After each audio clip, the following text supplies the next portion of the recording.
Vamos a seguir con la serie Conceptos Bíblicos Fundamentales. Conceptos bíblicos fundamentales es la justificación, legalmente todo correcto. La justificación, legalmente, o sea, 2 puntos, legalmente todo correcto.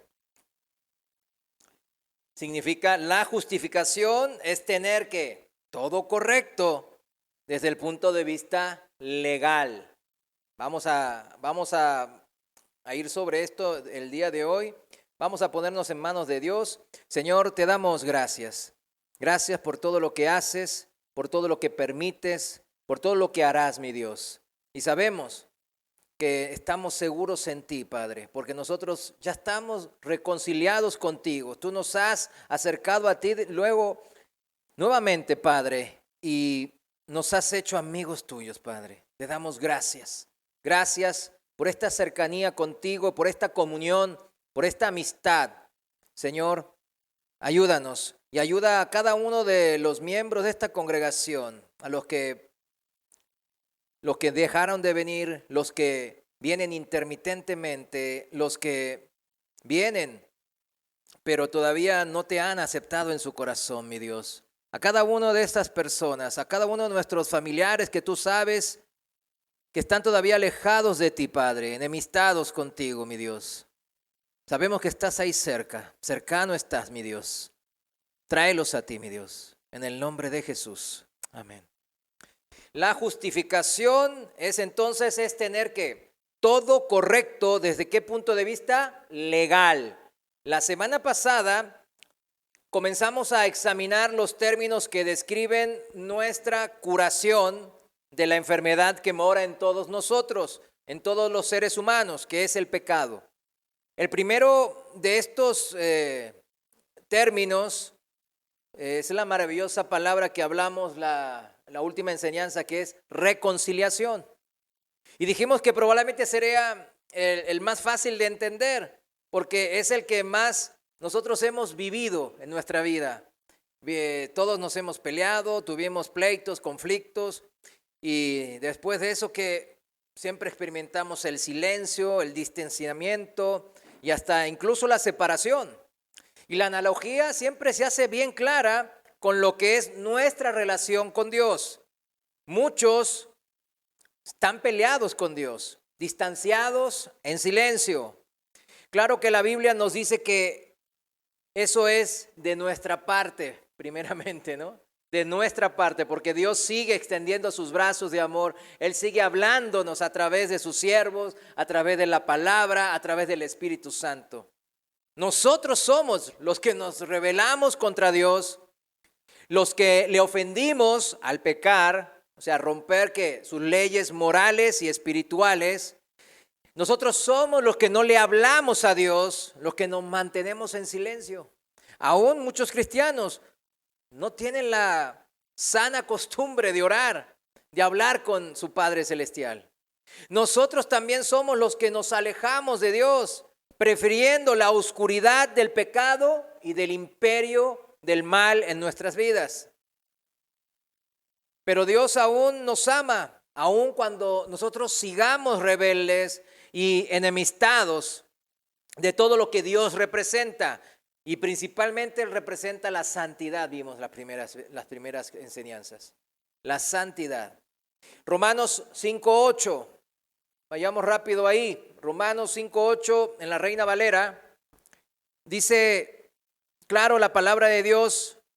Mas Dios muestra su amor para con nosotros en que siendo aún pecadores, Cristo murió por nosotros. Dios nos anhela desde lo más profundo de su corazón. Dios nos anhela tanto que Él siempre está cercano a nosotros.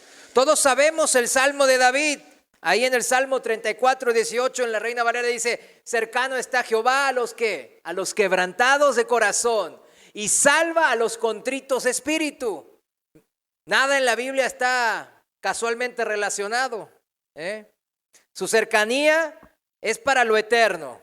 Y para lo eterno hay que entrar a lo espiritual de la única manera que se puede, quebrantados de corazón, humillados ante Dios. No hay otra manera de presentarse ante Dios.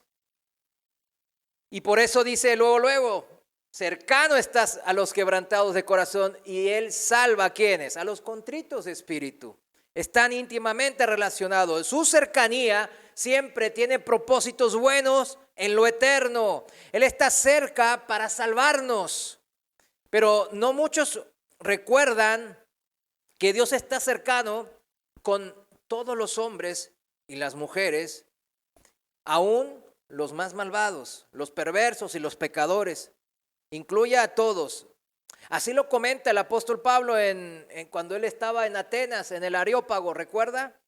Frente a estos orgullosos filósofos, idólatras paganos que hacían en sus templos, fornicaban, hacían perversiones diversas. Y dice en Hechos capítulo 17, versículo 26, cuando Pablo estaba exponiendo delante de estos filósofos y idólatras paganos, en la Reina Valera contemporánea dice así, en el versículo 26, de un solo hombre hizo a todo el género humano, para que habiten sobre la faz de la tierra, y les ha prefijado sus tiempos precisos y sus límites para vivir, a fin de que busquen a Dios y puedan encontrarlo, aunque sea a tientas. Pero lo cierto es que Él no está lejos de cada uno de nosotros. Está cerca, porque es Dios omnipresente, mis hermanos. Él es Dios omnipresente. Cuando Pablo se refería aquí a estos paganos, uno podría decir, ay, pero estos no quieren saber nada de Dios.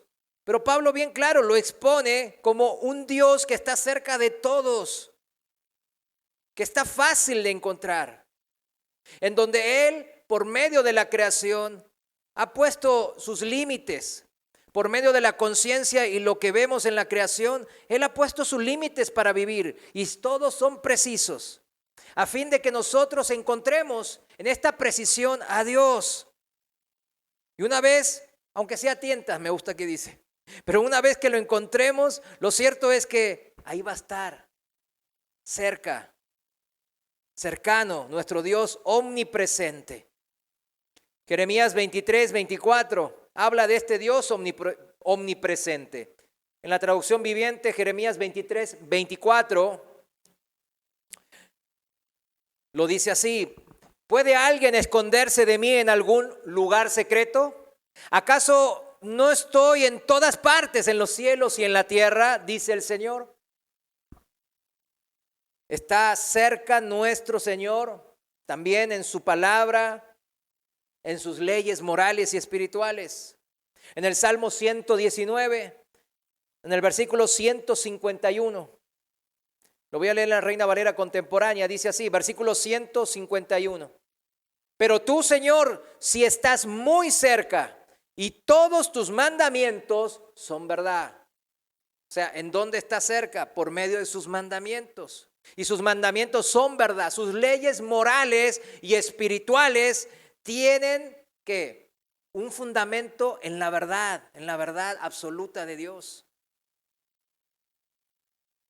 Entonces, todo lo que está escrito ahí se va a cumplir, se cumple y se va a cumplir. Son leyes que siempre funcionan y tienen repercusiones en el plano de lo eterno, en el plano espiritual. Y está cerca Dios también por sus leyes naturales. Recién hablábamos de las leyes morales y espirituales, ¿no? Él está cerca a través de la palabra de Dios, la Biblia.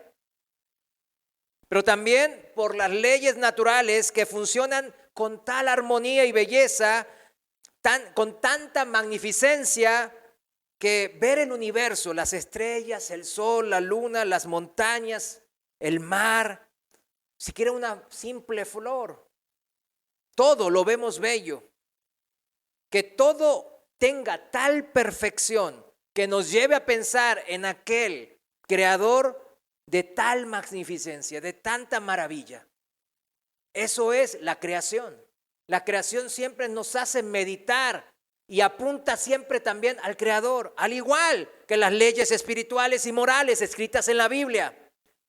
Tanto lo espiritual como lo natural, todo Dios lo creó de una manera perfecta. ¿Para qué? Para llevarlo hacia Él, para mostrar y revelar al único Dios vivo. Y en estas leyes naturales y en este universo espléndido podemos encontrar al Dios vivo. Y lo habíamos leído la semana pasada en Romanos 1:20. Téngalo por claro esto cuando se enfrente con un amigo o familiar incrédulo. Este versículo es el versículo que en Dios avisa, da un aviso, una advertencia. Romanos 1:20 en la traducción viviente dice así: pues desde la creación del mundo, todos han visto los cielos y la tierra. Por medio de todo lo que Dios hizo, ellos pueden ver a simple vista las cualidades invisibles de Dios. ¿Y cuáles son esas cualidades invisibles de Dios? Su poder eterno y su naturaleza divina. Solamente alguien perfecto y todopoderoso puede crear tan grande y magnífico y perfecto universo. Un poder eterno que no tiene, que no disminuye, que es perfecto. Así que dice, así que no tienen ninguna excusa para no conocer a Dios. Y aquí siempre yo me acuerdo de mis familiares, de mis seres queridos que están alejados de Dios. Y ustedes también los tienen. Y es una congoja, ¿verdad? Es una congoja grande. Porque aquí Dios está diciendo, no tienen excusa. Dios está cerca de nosotros. Y no hay excusa para no conocerle. Está cerca no pasivamente, sino proactivamente, ofreciéndonos la reconciliación, por la cual nosotros, los culpables del distanciamiento, alejamiento con Dios, no tenemos que hacer nada, solo creerle a Dios que hizo todo. Tenemos que saber vivir en esa fe. Esta palabra que vimos la semana pasada, reconciliación, es una palabra bellísima, simple pero bella. Reconciliación es la palabra que nos dice que Dios mismo ha actuado, Él, el inocente, el Dios perfecto. Él mismo tomó la iniciativa para superar esta alienación con Él, este distanciamiento, esta enemistad con Él, para aclarar todos los malos entendidos en los que la gente ahí anda con sus propios argumentos. Y para quitar de medio todo obstáculo que evitan que hagamos las paces con Dios. Para resumir este pequeño tramo, número 1, Dios se manifiesta y presenta a sí mismo por todo el universo que vemos. Eso no hay de otra. Romanos 1:20, como leíamos, ¿no? Y en el funcionamiento de tan bello universo, inteligente, perfecto, sabemos que detrás de ella hay una mente bella, brillante, inteligente y perfecta que creó todo eso. Esa es la única manera de concebirlo. Número 2, y luego Él nos da también su palabra para demostrar la cercanía, estamos hablando, ¿no? Para saber que Dios está cerca, para que nadie tenga excusa de decir, no, pues Dios que nunca se presentó y ahora pues yo ya estoy condenado a la eternidad en el infierno. O sea, no, Dios se te manifestó. Usted y yo tenemos que seguir predicando la palabra. Y predicar esto a nuestros familiares no es motivo de vergüenza.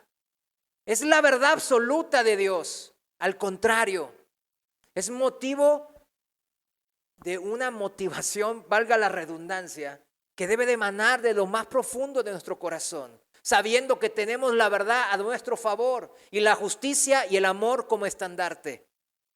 El número 2 es, Él demuestra su cercanía cuando nos da su palabra, las escrituras, la palabra de Dios, la Biblia, por la cual Él nos explica, nos clarifica, nos aclara todo malentendido, toda mentira del demonio y de las doctrinas de hombres.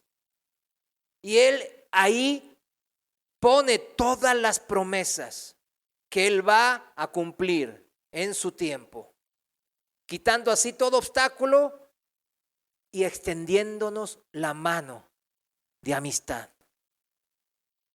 Esa es la Biblia, una extensión de su mano amorosa de amistad. Y número 3,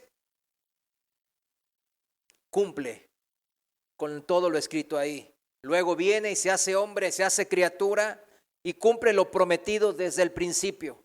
No es algo salido al paso, sino que desde el principio el Verbo de Dios, Jesucristo, iba a hacer toda la obra necesaria para reconciliarnos una vez más con Dios y poder ser justificados de una manera honesta y de una manera claramente por medio de la justicia de Dios, sin atajos.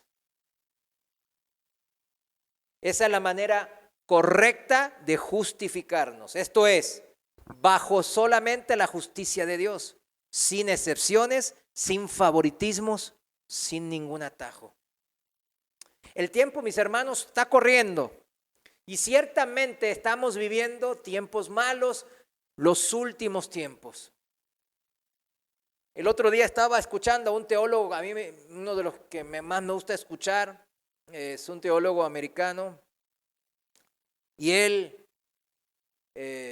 va mucho al Medio Oriente. Ahí está, pues él también escribió muchos libros del Medio Oriente, ¿no? Entonces, y esta vez había viajado a varios lugares en Medio Oriente y veía el sufrimiento de nuestros hermanos ahí. Cómo los mataban, los perseguían, tenían un negocio, sabían que eran cristianos y le daban, rompían su negocio, agarraban a sus hijas, las violaban, las llevaban y él se acongojaba. Pero fíjense estos cristianos les decían al hermano, Cristo viene. O sea, la esperanza la tenía. Sin esa esperanza, ¿cómo haríamos? Nosotros, la verdad que tenemos una vida muy placentera cristiana. Yo sé que algunos la sufren más que otros, ¿verdad? Pero comparado con estos hermanos, comparado con las primeras generaciones de cristianos, en donde la vida siempre pendía de un hilo, nosotros estamos pasando a lujo, de lujo. Pero no por ello debemos de perder de vista en quién hemos confiado y a dónde vamos. ¿Cuál es nuestra esperanza? El tiempo corre y el creador del tiempo, mis hermanos, el alfa y el omega, el principio y el fin, ha declarado que llegará un día, un tiempo establecido donde Él va a juzgar a todos. Dios no va a esperar eternamente para que usted o yo nos reconciliemos con Él. No. Llegará el día en que restaurará y reorganizará la tierra y el universo y todas las cosas. Eso es muy bueno para nosotros, los que nos hemos reconciliado. Ya estamos justificados delante de los ojos de Dios. Pero para aquellos que todavía siguen alejados, distanciados de Dios, eso es una advertencia en firme, porque dijimos que la palabra de Dios es verdad y todo lo que hay escrito se va a cumplir. Esto significa que el Señor nos está diciendo, nos está declarando que tendrá que por fuerza venir a reprimir a todo el que persista en esa rebelión. Y no se trata de una pegadita ahí a la mano, ¿verdad? Sí. No se trata de eso. Se trata de una condenación eterna. Cuando lo haga, nadie podrá elevar su voz para decirle, hey, no, Señor, está mal. A mí no se me dijo bien esto. Yo nací en un lugar que no se hablaba la Biblia. Nadie va a poder tener excusa. La cruz de Cristo va a silenciar cualquier objeción y la conciencia va a callar a los demás también. Ninguno de los que perezcan tendrá una base moral para criticar a Dios. El universo así será pacificado completamente. Y lo habíamos visto al final de la enseñanza pasada, cuando a mí es uno de los pasajes que más me gustan, Apocalipsis 5:11, porque uno ahí tiene que vislumbrar, mis hermanos. Dios nos dio poder de imaginación por eso, para vislumbrarnos, imaginarnos un poco esa tremenda sinfonía lleno de coros celestiales, ejércitos y millones de millones gritando y cantando y clamando a viva voz. Digno es el Cordero inmolado de recibir el poder, las riquezas, la sabiduría y la fortaleza, la honra, la gloria y la alabanza. Y cuando yo veía eso, digo, Señor, qué día glorioso será ese. Y si usted también alza a gran voz este cántico de adoración desde lo más profundo de su corazón, usted ya es amigo de Dios, ya está justificado por la sangre del Cordero inmolado de Dios. Este es el concepto bíblico fundamental que describe lo que Dios está dispuesto a hacer por nosotros: justificación. Su verbo es justificar. Y son obviamente términos legales. Cuando se menciona la palabra legal, pues eso ya nos pone nerviosos muchas veces, ¿no? Algunos hasta los desconcierta. Híjole, porque los términos de los abogados y toda esa terminología legal de la jurisprudencia realmente son difíciles de entender. Mas sin embargo, Dios lo dejó claro en su palabra. Muchas personas, fíjense, incluso ya no son pocos, hasta los cristianos, que argumentan de esta manera, que si existe Dios, tiene que amarnos igual que un padre ama a sus hijos, y estará dispuesto a volver a aceptar a sus hijos descarriados, como hizo el padre con su hijo en aquella famosa parábola de Jesús acerca del hijo pródigo en Lucas 15. Váyanme siguiendo el hilo. Eso es lo que dicen muchos. O sea, Dios es amor, Dios a todos va a llevarlos a la eternidad con Él, todos van a ser perdonados, todo hijo descarriado y habido y por haber. Así es el Señor, porque Él es amor y Él así obra siempre. Así debe ser un padre.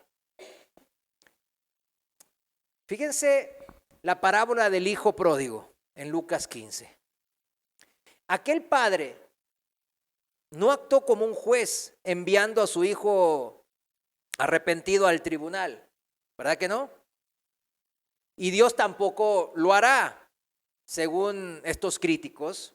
Dicen, no, Dios, así como el padre del hijo pródigo no envió al tribunal a su hijo, así es Dios con todos, dicen, con todos, o sea, universal, con todos, sin importar nada, todos, así. Tarde o temprano, si es ser humano, así dice en la tradicional ahora, el jefe de la tradicional ahora, dijo la otra vez, que todos son hijos de Dios. Y yo me quedé, híjole, qué tremendo. De hecho, hace unos días, acaba de decir que dependiendo que caso por caso se va a ver los casos de los matrimonios gay, para que el cura o el padrecito le ponga una bendición a esos matrimonios gays.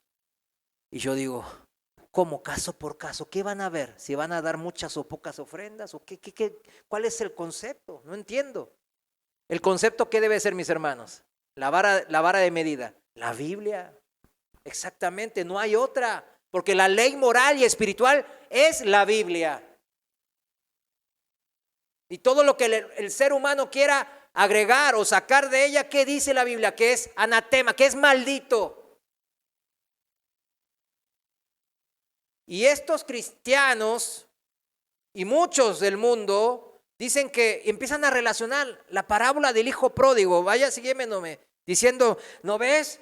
Como el padre del hijo pródigo, nuestro Dios no es menor. O sea, fíjense como una media verdad arman una mentira. Dicen, no, el padre ahí lo perdonó y no le pidió nada. Así que pues a Dios hará con todos lo mismo. Pero esa es una manera muy superficial, mis hermanos, de ver las cosas. Acuérdense, el término justificar es un término legal. Legal. Vamos a la parábola. Dice, en la parábola misma, no la voy a mencionar por falta de tiempo, pero todos conocemos esa historia, ¿no? El hijo malgasta todo, el segundo hijo se gasta todo y al final se acuerda, ay, si mi padre hasta los empleadillos andan, le paga bien y comen bien, ¿qué hago yo aquí comiendo lo de los cerdos? Me voy, me regreso. Y el padre lo volvió a aceptar, lo abrazó, lloró, lo besó, le puso un anillo, le cambió las ropas y hizo una gran fiesta. Bueno, ahí estamos, ¿no? En esta parábola, aunque el padre perdonó al hijo pródigo, escúcheme bien, estamos viendo desde el punto de vista de qué tema, el tema de hoy, de la justificación, ¿eh?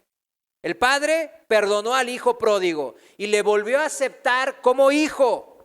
No le quitó, acuérdense bien, al mayor la parte de la herencia para darle la mitad al que había vuelto. ¿Sí lo entiende? No lo hizo. Por la sencilla razón de que el hijo pródigo, el segundo, ya había derrochado su parte que le correspondía.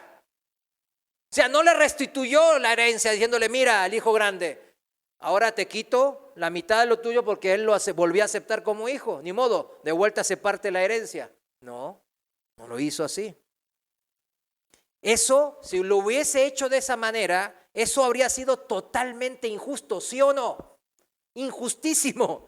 Y el perdón de Dios nunca puede ser a expensas de la justicia, ni hacia Él ni hacia otros. Recuérdelo bien, la justicia es imparcial y es equilibrada para todos. Si la justicia se vuelve imparcial, o sea, la balanza se torna a un lado, como la justicia terrenal muchas veces lo es, ¿verdad? Con los ricos y poderosos, los que tienen el poder en la mano. Bueno, entonces eso sabemos que es una injusticia. ¿Sí lo entiende ahora? Bueno. Otro ejemplo, supongamos que la hija de uno de aquí trabaja en un banco o en un trabajo y un día, pues entra en un banco, entonces entra un ladrón. ¿Vieron que la otra vez entró un ladrón y asaltó? Pues ahorita Crato está es más común eso. Entró, disparó, la hirió y se agarró la suma de dinero en las cajas y se fue. Después lo agarraron. Ahora, ¿qué pensaría usted si el juez dijera así? Cuando el criminal pues es llevado al tribunal, entonces diga el juez, tum, tum, aunque este hombre es un criminal y ciertamente ha robado y ha lastimado a esa señorita, él es mi hijo y le amo mucho. Dice que lo siente y pidió perdón, me lo dijo llorando, moqueándose como un niño, así que yo le creo. Por tanto, yo como juez le perdono sin imponerle un castigo alguno. Tum, tum, tum. ¿Qué le parecería a ese juez? Es un chiste, ¿no? Me recordé a algunos jueces de aquí, ¿verdad? O sea, ese juez sería un juez injusto. ¿Usted no protestaría si fuese el padre de esa empleada de banco diciendo que ese perdón era terriblemente injusto para su hija y para él? Que iba en contra de todo lo que se basa una sociedad civilizada y una sociedad en donde la justicia debe imperar para que impere el orden.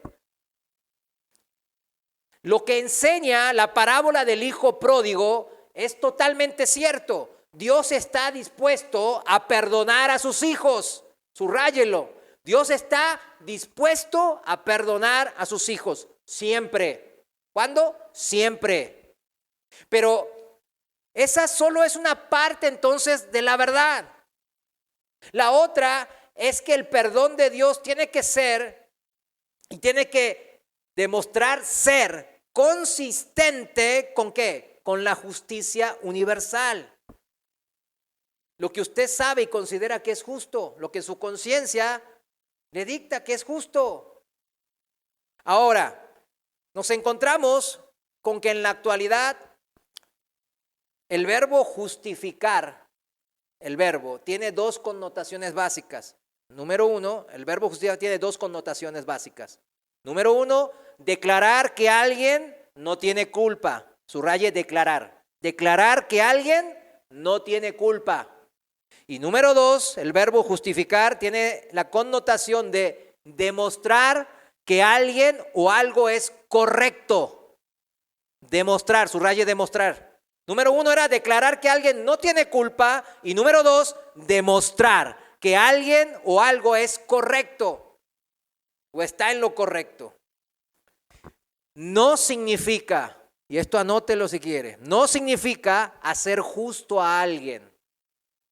¿Ya entendió la razón de la parábola del hijo pródigo? No significa justificar el hacer justo a alguien.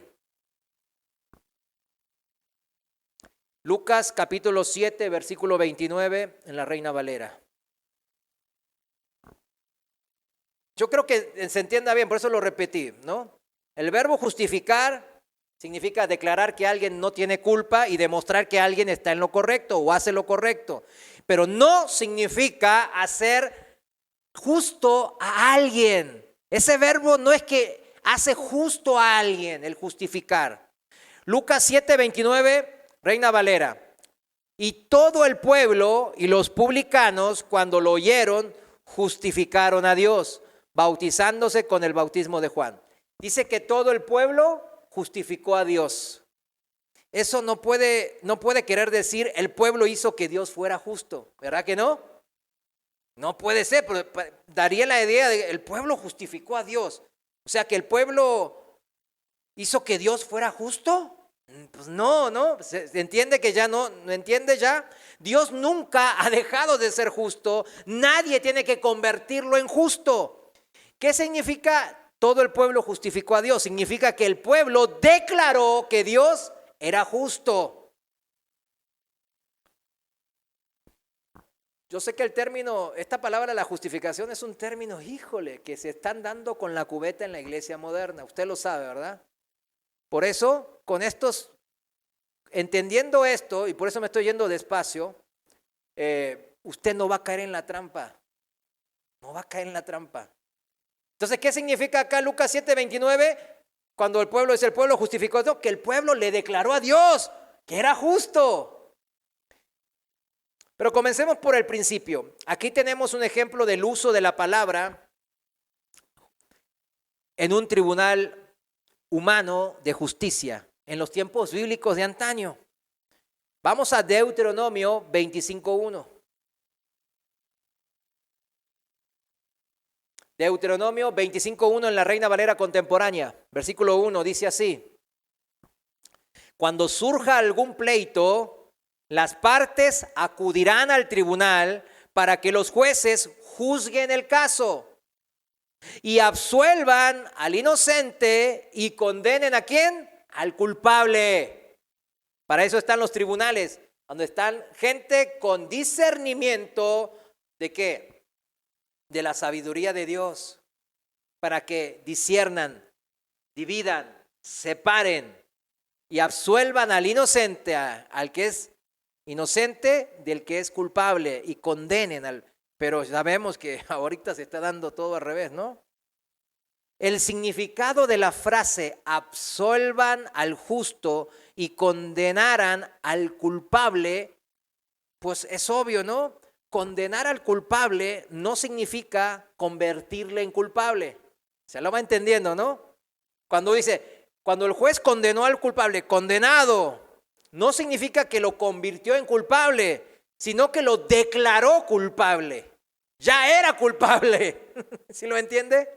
De forma similar, cuando dice absolver, o ahí se puede decir la palabra absolver, ¿cuál es su sinónimo? Justificar. Justificar al justo, absolver al justo significa que, ¿qué significa? Que si se llega a demostrar que un hombre se ha comportado de una manera o una forma justa, debe ser declarado ¿qué? No culpable. ¿Está bien? Si se llega a demostrar que una persona hizo bien las cosas, no obró mal, no hizo un crimen, etcétera, entonces esa persona... Absolver al justo significa debe ser declarado ¿qué? No culpable. Eso es todo. Es una declaración en base a una demostración. No es que absolverlo o condenarlo signifique que en ese momento lo haga culpable o lo haga pecador o lo haga inocente. Ya tenía esa condición a priori. Anteriormente. ¿Ya entendiendo esto? ya se va a desmenuzar todo el tema de la justificación. Por desgracia, a veces ocurre en los tribunales humanos, claro, como decíamos, que el hombre que ha cometido la fechoría es capaz de engañar al juez y al jurado para que den un veredicto equivocado, al revés. Fíjense, la Biblia condena con firmeza esa perversión de la justicia. Es una perversión de la justicia. En Proverbios 17:15, en la traducción viviente, Proverbios 17:15, fíjense, dice así: absorber al culpable y condenar al inocente son dos actos que el Señor detesta. En la Reina Valera dice: son igualmente abominables a Jehová. Qué tremendo, ¿eh? Fíjense, con nosotros, muchas veces nosotros como padres, abuelos, como en una posición de mando en una empresa o en una organización, incluso aquí en la iglesia, tenemos que ejercer, o Dios nos delega esta condición de ser juez en alguna situación. Cuidado, absolver al culpable y condenar al inocente son dos actos que el Señor detesta, abomina. Hay que hacerlo con mucho temor y temblor, mis hermanos. Con eso en mente, leamos la siguiente parábola de Jesús, que nos va a dar una explicación a todo esto que venimos explicando. Yo quiero que entienda, por eso lo quiero repetir hasta que se entienda y quede bien entendido este tema. O sea, justificar no significa que en ese momento ya nos sacó ya de repente pasamos a ser inocentes. No. Justificar no es eso. Es declararlo inocente por demostrar algo nosotros, en nuestro caso, en lo que hemos creído, ¿verdad? Pero vamos ahora a esta siguiente parábola que contiene pues algunas sorpresas, vamos a llamarle así. Lucas capítulo 18, versículo 9. La Biblia nos deja tantas parábolas para entender estos temas y es importante, ¿no?, desmenuzarlos. Lucas 18, 9, en la Reina Valera contemporánea, dice así: a unos que a sí mismos se consideraban justos y menospreciaban a los demás, Jesús les dijo esta parábola. Ahora hagamos una pausa. ¿A quiénes le dirigió principalmente esta parábola el Señor? A los que no entendían bien el concepto bíblico fundamental de ser justificados. No entendían la base bíblica, el pensamiento de Dios de lo que significaba ser justos delante de Dios. Y por eso esta parábola es importante entonces para establecer justamente eso. ¿Por qué justifica a Dios a algunos y a otros no? Téngalo bien en cuenta que la justificación Jesús la explica por medio de esta parábola. Entonces sigamos leyendo. En el versículo 10 dice así, y empieza la parábola: 2 hombres fueron al templo a orar. Uno de ellos era fariseo y el otro era cobrador de impuestos, o sea, publicano. Puesto de pie, el fariseo oraba consigo mismo de esta manera: Dios mío, te doy gracias porque no soy como los demás, que son ladrones, injustos y adúlteros.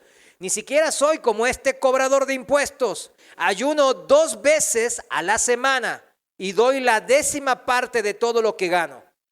Pero el cobrador de impuestos, desde lejos, no se atrevía siquiera a levantar los ojos al cielo, sino que golpeaba el pecho y decía: Dios mío, ten misericordia de mí, porque soy un pecador.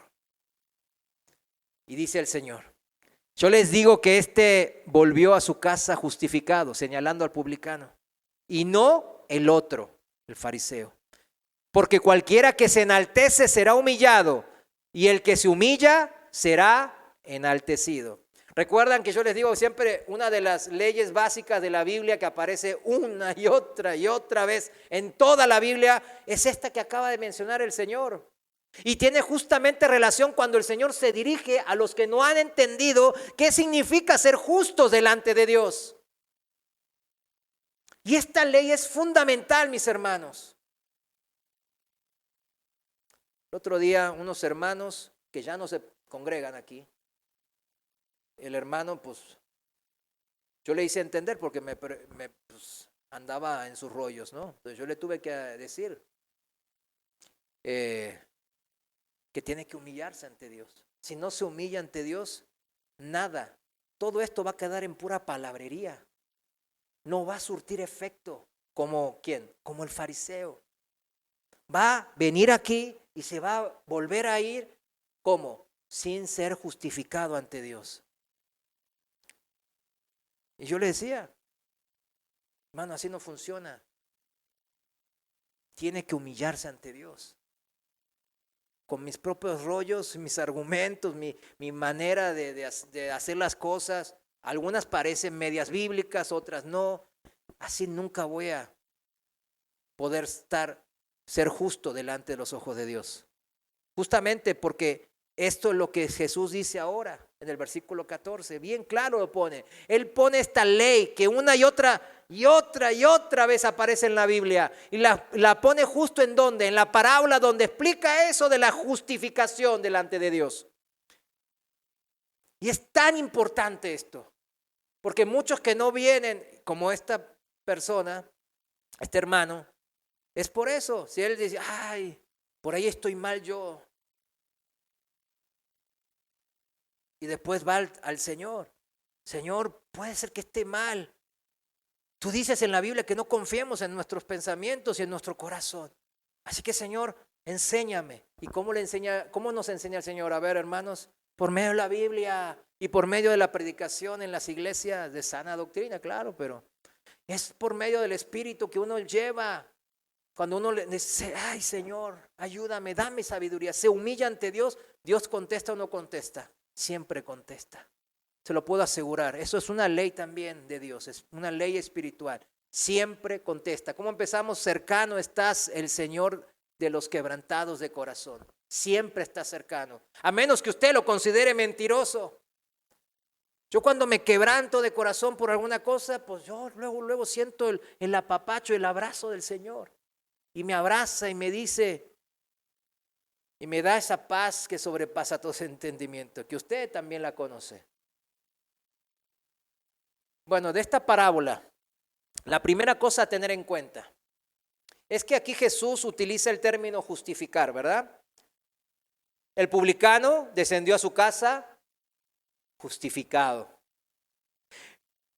Pero esto es interesante. El fariseo y el publicano no habían ido a un tribunal terrenal, ¿verdad? No habían ido a un tribunal terrenal para compadecer ante un juez terrenal. Habían ido al templo a orar.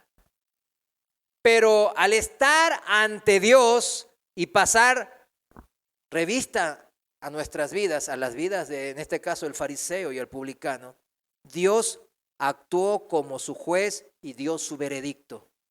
Eso es una verdad bíblica. O sea, delante de Dios siempre vamos a ser juzgados. Siempre. Siempre Él nos va a decir si hicimos mal o bien. Nunca nos va a dejar en nuestra maldad. Esa es la buena noticia para nosotros. Pablo comenta respecto a esto así, en 1 Corintios capítulo 4, versículo 3.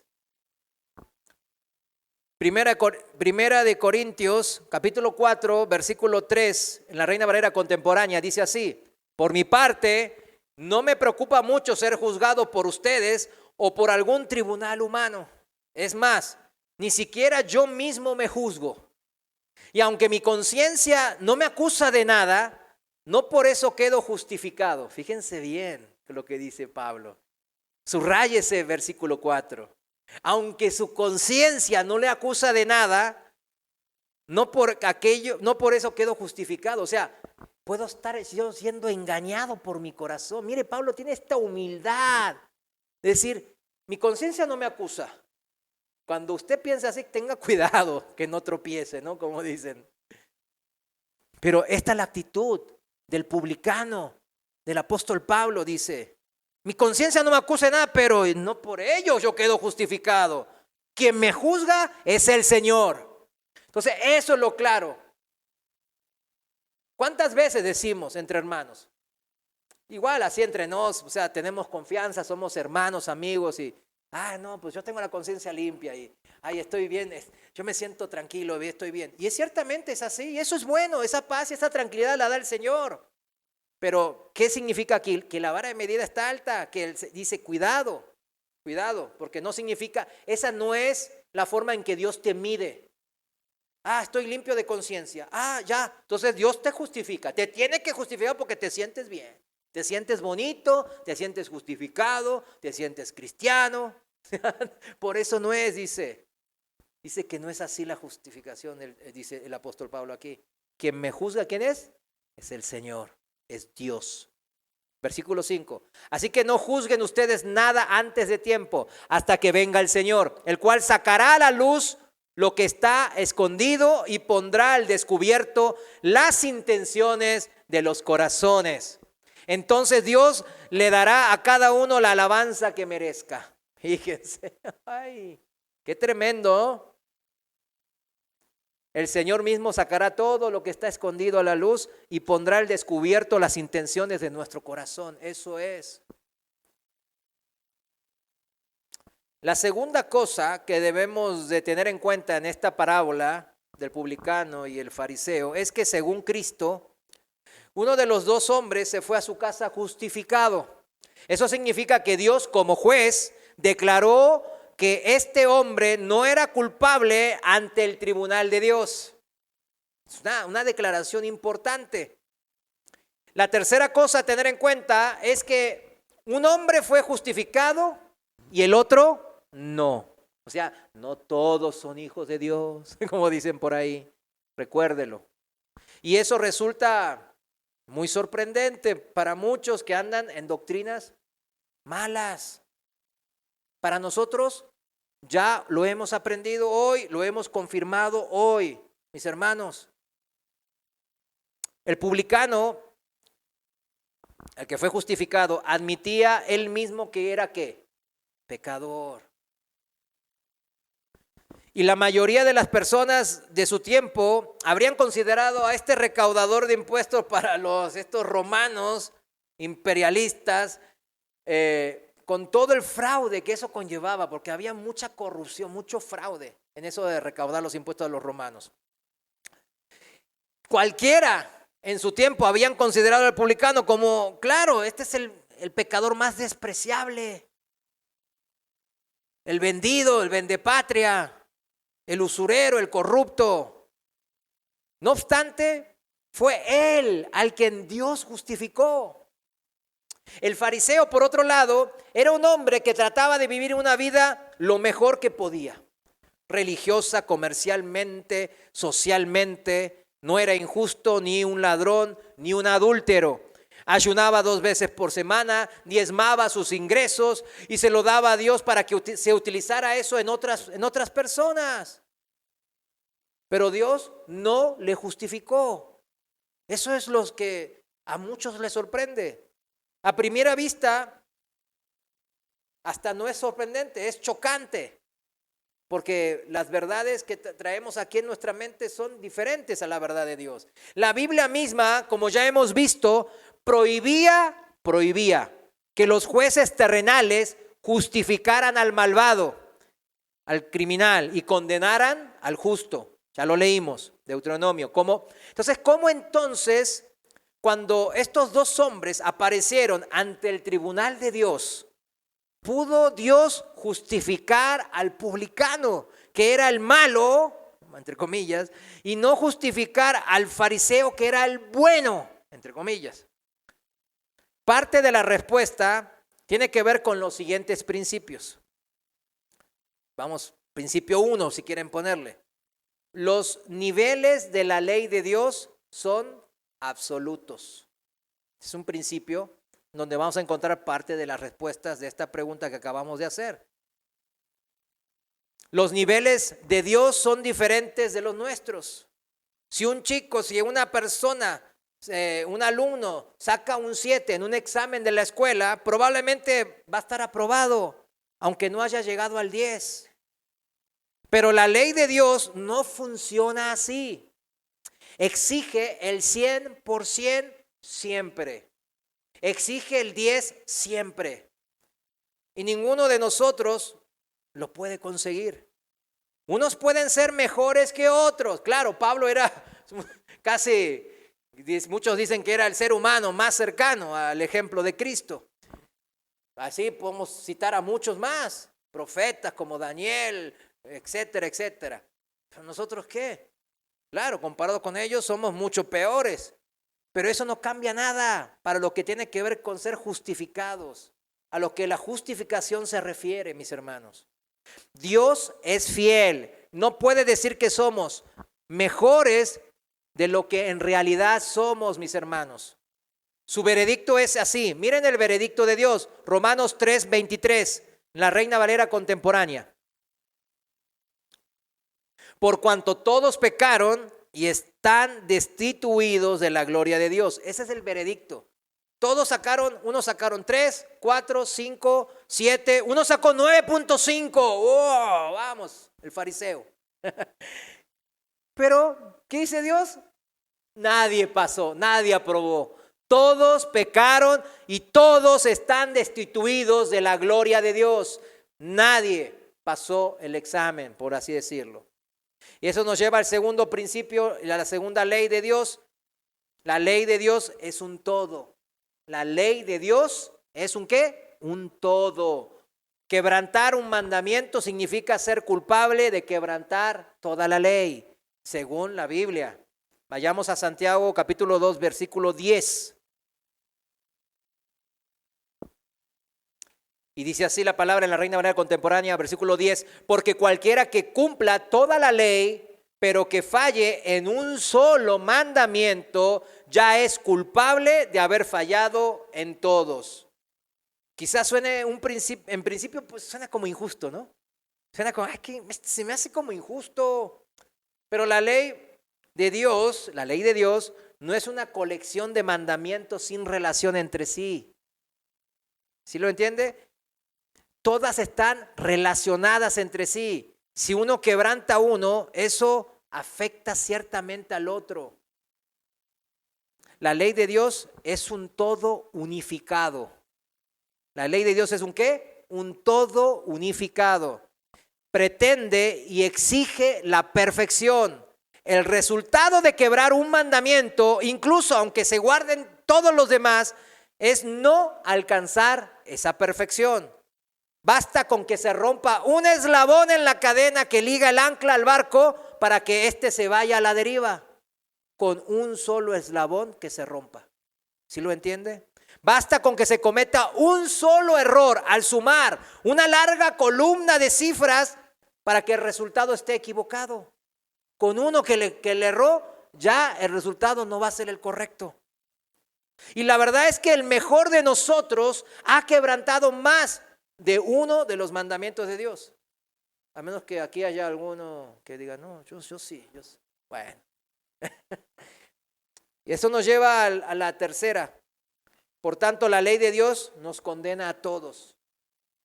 La ley de Dios. El tercer punto es que la ley de Dios, ¿a quién condena? A todos. Tanto si intentamos hacer lo bueno como los fariseos, como si hacemos lo malo como el publicano.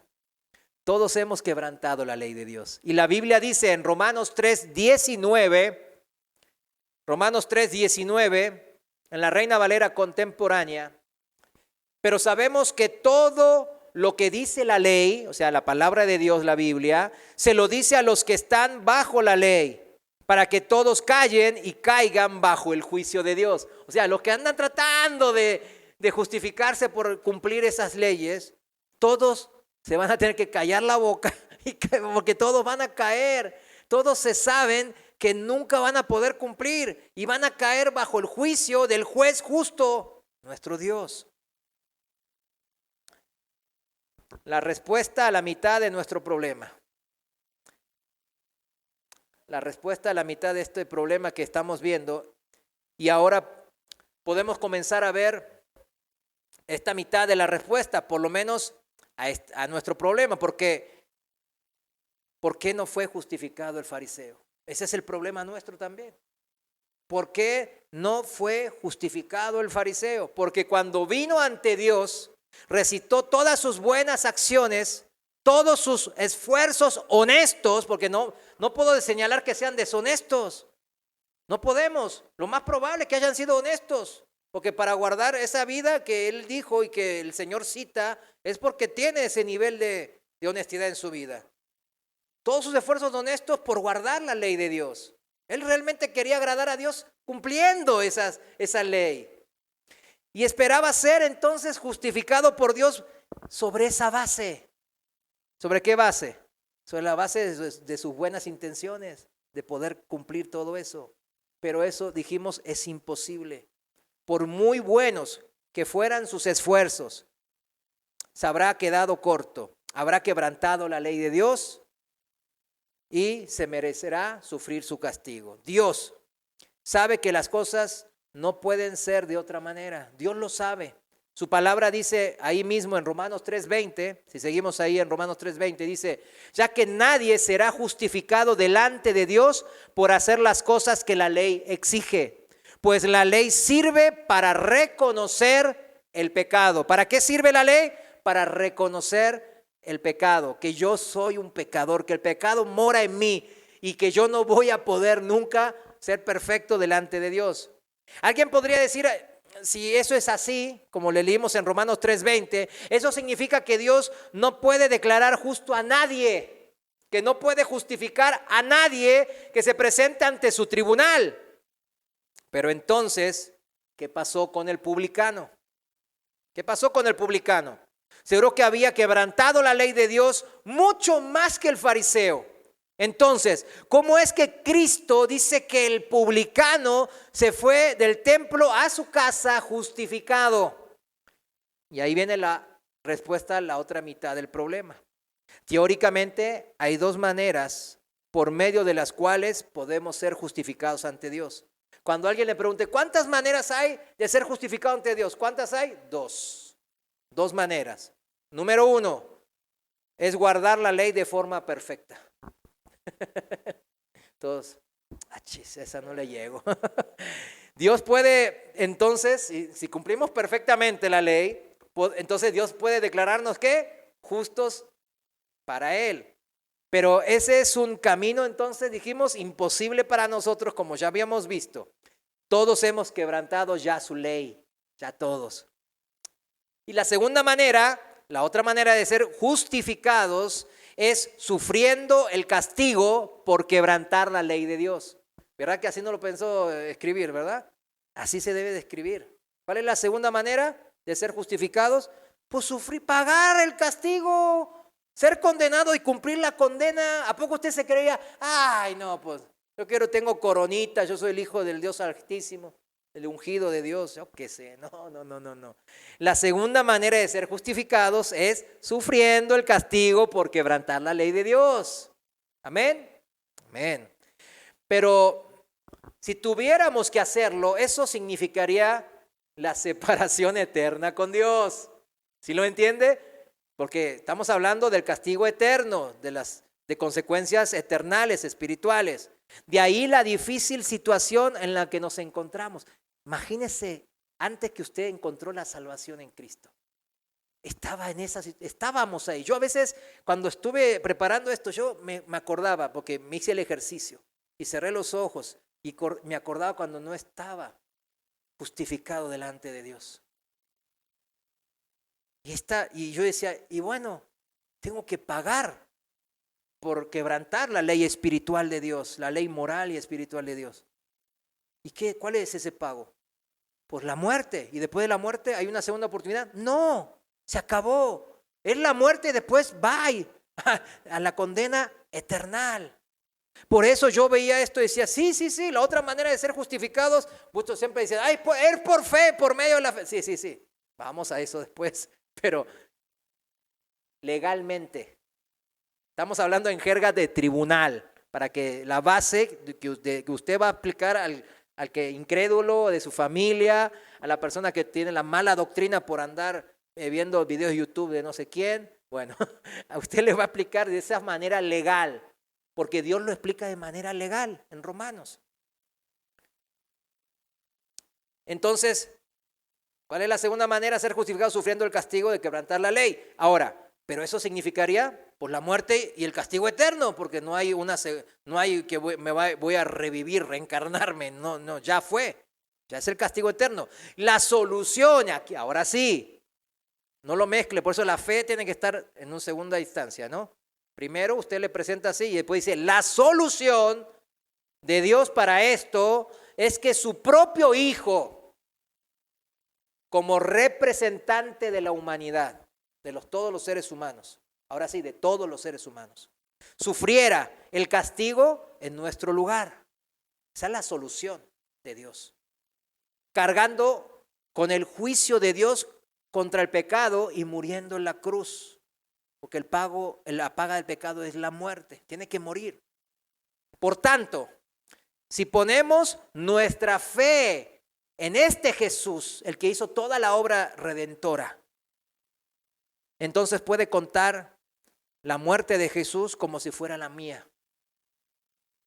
Eso se llama una expiación en representación nuestra.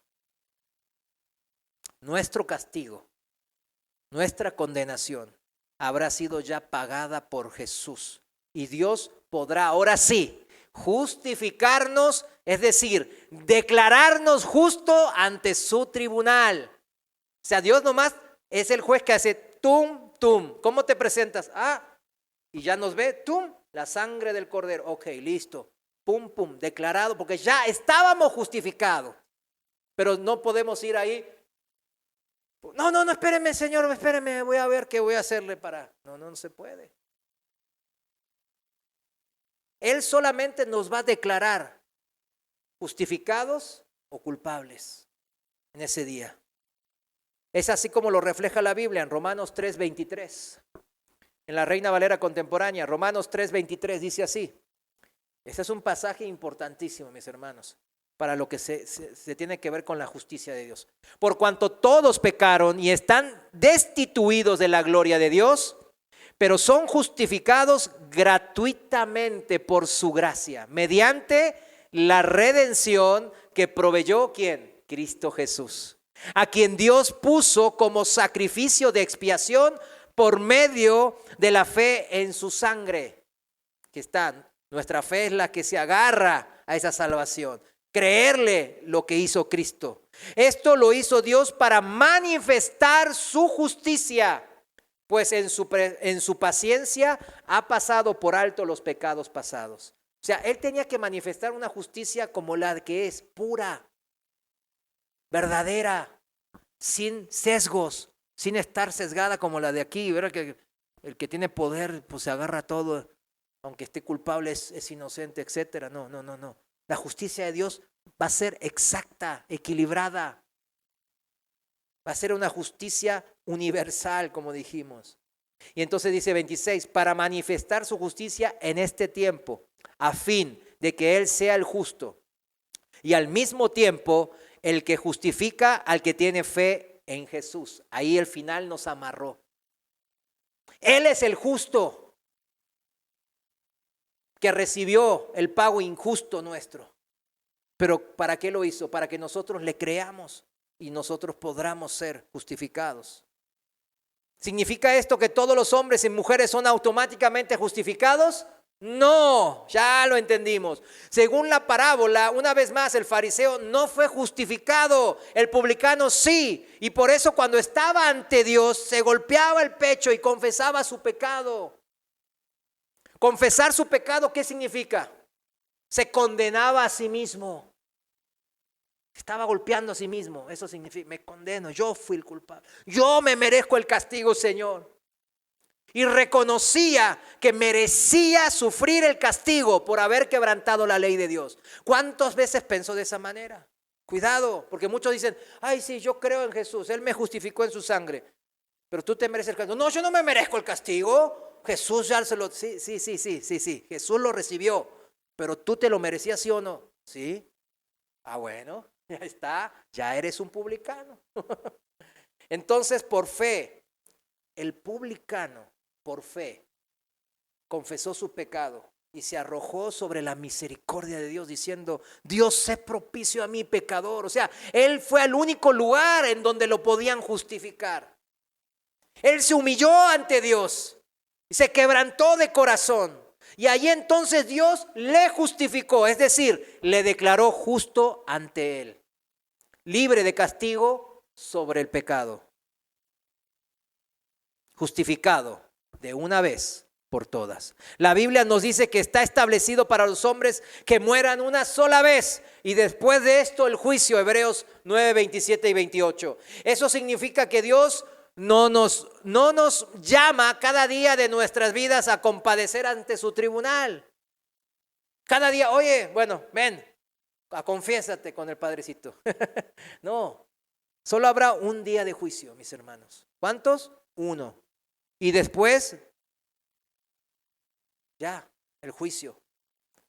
En ese único juicio toda la vida será renovada y Dios pronunciará su veredicto. Unos serán resucitados, dice la palabra, ¿para qué? Para bendición, para vida. Y otros serán resucitados, se les van a dar unos cuerpos físicos, eternales, espirituales, que aguanten el sufrimiento y la condenación eterna. Yo cuando veo eso digo, ay Señor, ayúdame a hablar tu palabra, tu evangelio, tu buena noticia a mis amigos, a mis parientes. Pero lo maravilloso para nosotros que hemos creído es que no tenemos que esperar hasta el día del juicio final para saber cuál será el veredicto. Eso es maravilloso, mis hermanos. ¿Se imagina al Señor teniéndonos ahí al vilo? No sé si estás seguro en mí. No sé si estás salvo, pero tú échale ganas, para mantenernos ahí. No. Juan 5:24, ya vamos terminando. Juan 5:24 en la Reina Valera contemporánea dice así: de cierto les digo, el que oye mi palabra y cree al que me envió, tiene vida eterna. Y no será condenado, amén, sino que ha pasado de muerte a vida. Gloria a Dios. Yo la verdad cuando veo estos versículos, cuánta confianza, cuánta seguridad en Cristo me da.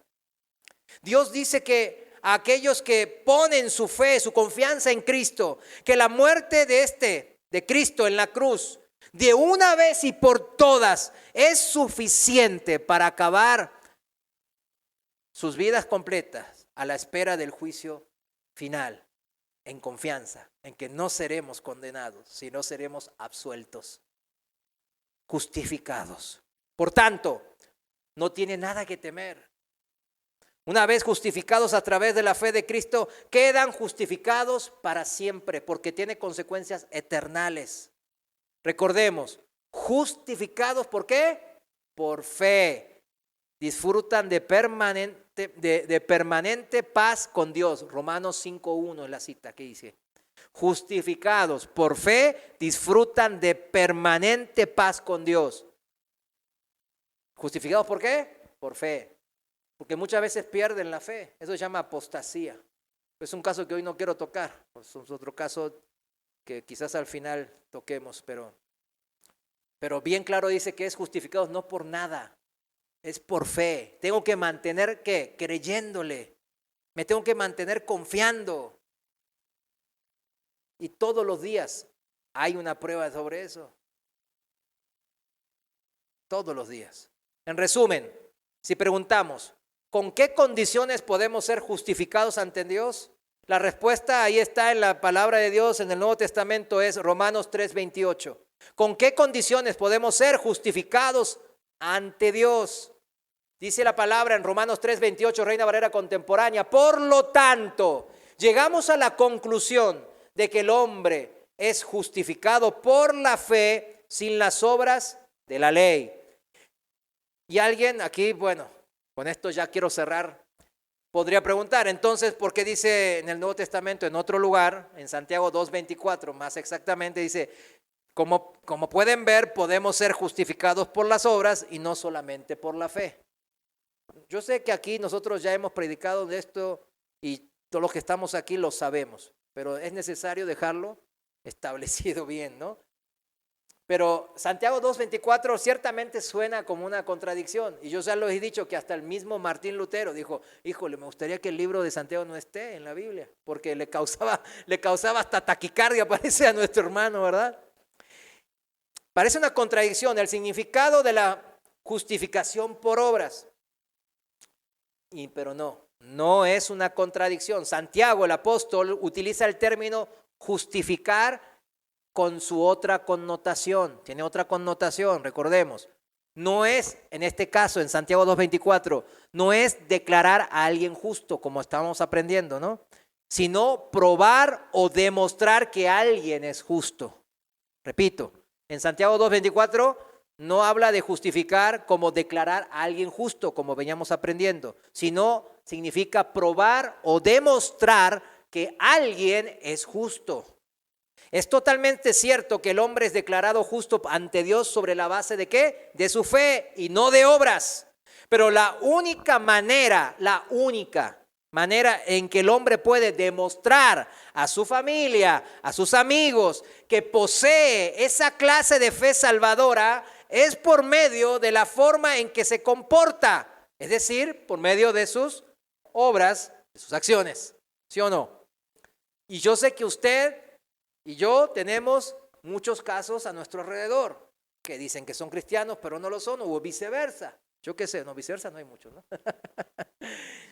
Supongamos que un hombre le dice a sus amigos, y con esto quiero terminar este ejemplo. La semana pasada recibí una carta, un tío mío se murió y no tenía hijos y me dejó toda la herencia, me dejó millones de dólares, todo ahí en el banco, un regalito, una herencia gratis para mí. Yo creí que esa carta era original, auténtica, fui, reclamé mi herencia y ahora soy inmensamente rico. Yeah. Y no tendrían entonces sus amigos derecho a responder, tú dices que eres rico solo por confiar que esa carta era auténtica, pero por favor, demuéstranos por medio de tu estilo de vida diferente, ahora otro estilo de vida, ¿no? A ver si era verdad de que recibiste esa herencia. Pueden pedirle, demuéstranos. Lo mismo pasa con aquellos que hemos sido justificados por Dios a través de la fe y no por obras, mis hermanos. Debemos demostrar que nuestra fe era y es genuina. Solo hay una manera en que se puede demostrar que la fe de alguien es genuina. Y es, como dice muy bien el apóstol Santiago, ¿por medio de qué? De las obras. ¿Sí se entendió bien la diferencia, no? Es la connotación diferente de que utiliza Santiago. Bueno, vamos a dejarlo aquí por hoy. Vamos a orar. Señor, te damos gracias en esta noche que tú has permitido tocar un tema que hoy es muy candente, que genera mucha controversia en tu iglesia, mi Dios. Se habla de que somos justificados por una u otra cosa. Algunos agregan, otros sacan, otros exageran. Pero tu palabra es clara, Señor. Nosotros somos las que la complicamos. Y perdónanos. Ayúdanos, Señor. Ayúdanos a entender esta palabra tan importante, que es ser declarados justos ante tus ojos, ante tu tribunal de justicia. Qué hermoso es ser declarados justos ante tus ojos, Señor. Esta paz que tenemos y este gozo reflejan eso. Señor, te damos gracias y te pedimos que pongas palabra en nuestros labios y pongas de nuevo y valentía en nuestro corazón para poder predicar esta palabra, para poder desmenuzarles los conceptos bíblicos fundamentales a nuestros amigos, a nuestros familiares, a nuestros vecinos que no te conocen o dicen conocerte. Señor, ayúdanos para poder ser herramientas de justicia y que tú obres con tu gracia justificando a esas almas. En el nombre de Jesús te damos gracias. Amén.